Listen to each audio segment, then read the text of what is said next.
In this video, we're going to take a deep dive into the Super8 synth here. It's a really good synth. If it's your first one, it's really good because it's not very expensive. It sounds good, and the interface is pretty decent. So it's got some pretty good sounds. For example, altered strings. We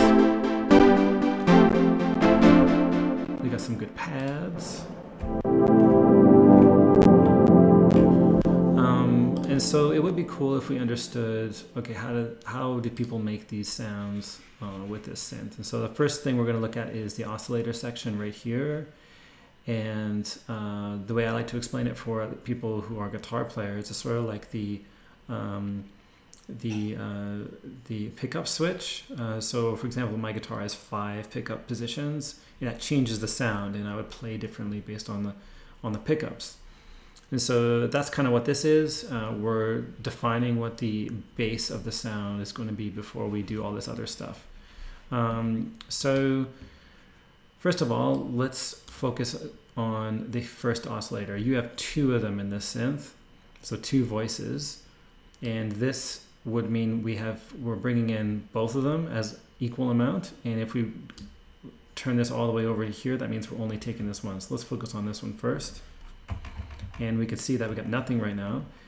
These are like volume knobs, and they're bringing up a certain kind of sound. So like this represents the waveform. So this is what we call a sine wave. It's more of like a round sound. And if we brought up this one, this is what we call a sawtooth. So it's more sharper. And this is a square. And then this is a sub, so it's just an octave lower. Okay. On top of that, we can actually, this is particular to this synth, we can change the shape of it. So watch this graphic here. It's changing shape. And if I hold my note here, you can hear it. So this almost sounds like an organ.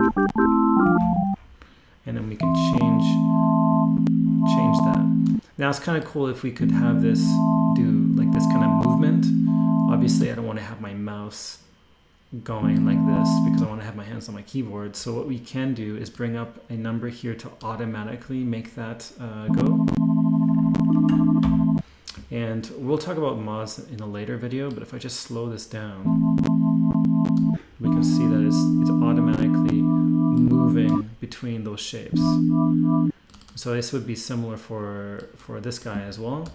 So we can actually bring it down into a triangle. So the triangle sounds a bit softer. This is a bit sharper. And then we can have it modulate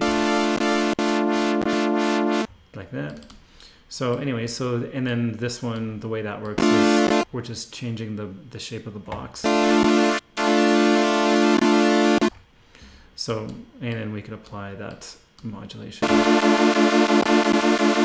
as well. So anyways, that's for all 4 of those.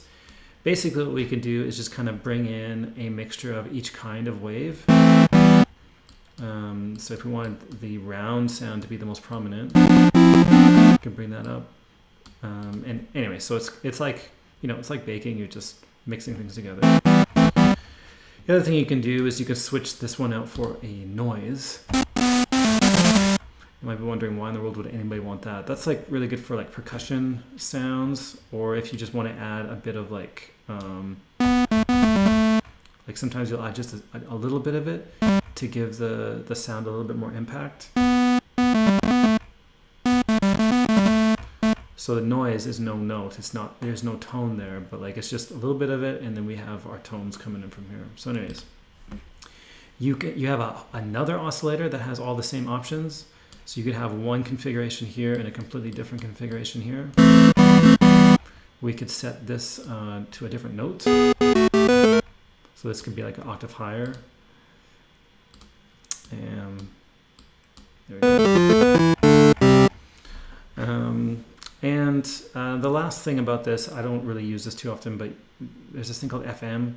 So you can see the arrows coming from here and going into here. So we can make this oscillator modulate this oscillator. And to be honest, I don't know a whole lot about this, but let's just see what it sounds like. It doesn't really sound that great, but that's something you can do.